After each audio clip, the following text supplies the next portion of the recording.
Let's bring in CBS News national security analyst Aaron MacLean. He's also the host of the School of War podcast. Help us understand, Aaron. The president keeps saying that Iran's military is nearly gone. In fact, we heard over the course of the last 4 months that they were decimated. Their ballistic missile capabilities were decimated. Their drone capabilities were decimated. But now 2 more U.S. service members have been killed. A third is MIA after that Iranian missile strike in Jordan. There seemed to be a disconnect between what the president and the Secretary of State, the Secretary of Defense are selling to the American people versus what is actually happening on the ground.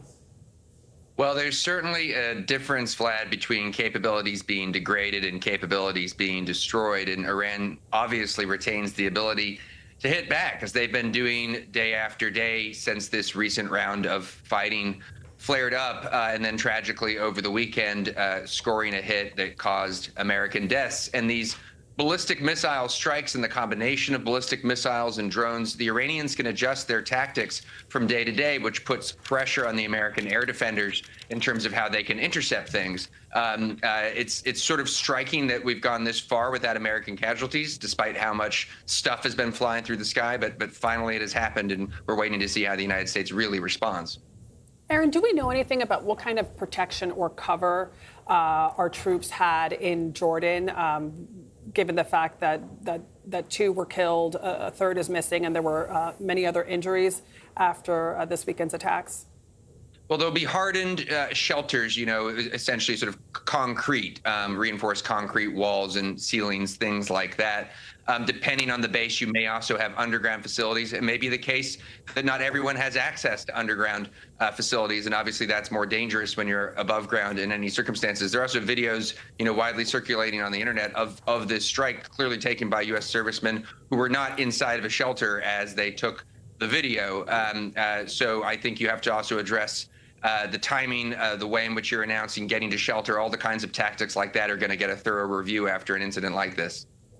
And we're already, on the 9th straight night of fighting in this latest round. We've talked about how both sides seem to be expressing that they're winning, but yet we continue to kind of be approaching. Are we approaching some kind of stalemate here? Well, this is the question of the day.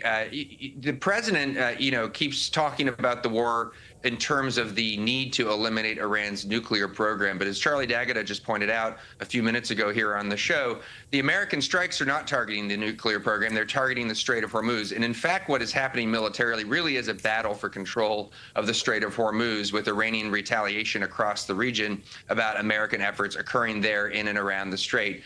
The administration needs to explain what its strategy is and how it's focused on the strait and why it's focused on the strait. And then they need to demonstrate progress in showing they can get friendly shipping through there while slowing Iranian shipping down. In the absence of that explanation, in the absence of that progress, I think Americans are going to start to conclude that this sort of what appears to be an astrategic tit for tat is not making progress.